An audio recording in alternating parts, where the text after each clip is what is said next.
veterans, for the first time, are taken care of to a level that has never happened in our country before. And maybe most importantly, right now, with the world the way it is, we are rebuilding the awesome power of the United States military.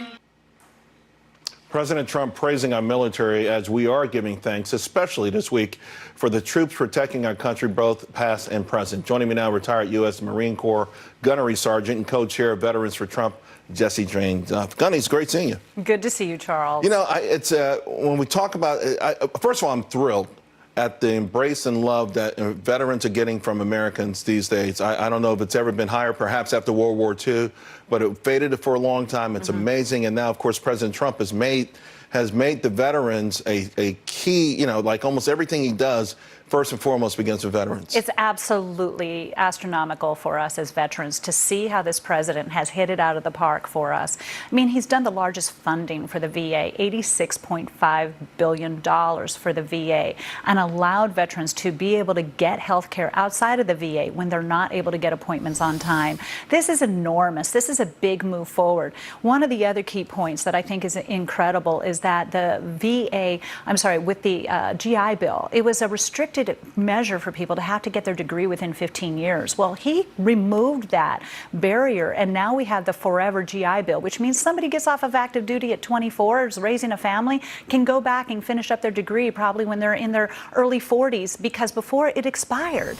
So these are just some small examples that I'm really excited about. Yeah, I don't think that's small, though, right? I mean, I can remember when my father was in Vietnam, and back in those days, everyone talked about the GI Bill. It was a real big deal. Yeah. And I don't hear about it as often as I do, and it did before, back when I was growing up. So I think that's probably one of the reasons, right? These restrictions, just removing restrictions on so many of these programs, common sense stuff. Right, you're right. They are big deals because many people joined for that GI Bill, but they didn't realize that it expired at some point. Right. The other thing that's really incredible that got little coverage, you and I had talked about it over the summer, was the fact that the permanently disabled veterans were able to get their federal loans for student loans with college money wiped away.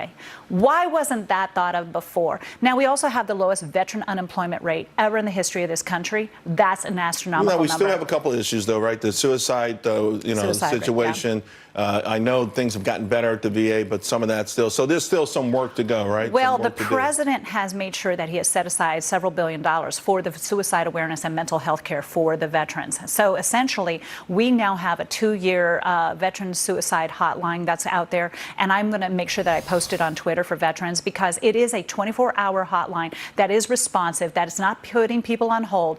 And there were over 4,000 VA employees that have either been reprimanded, demoted, or fired from the VA. Now, we're talking about one of the biggest federal agencies in the United States. And because of that, they had this stagnant process. Their people were not getting the care they needed. It was a typical bureaucracy. Exactly. So now they get fired, which is great. This is the Lee Iacocca model of being able to fire that lower percentile that's not performing up to standard. You want to help our veterans? Then do your job. So this is really an exciting time. Jessie Jane Duff, thank you so much for being here, and thank you for your service. Thank you. Talk to you again soon.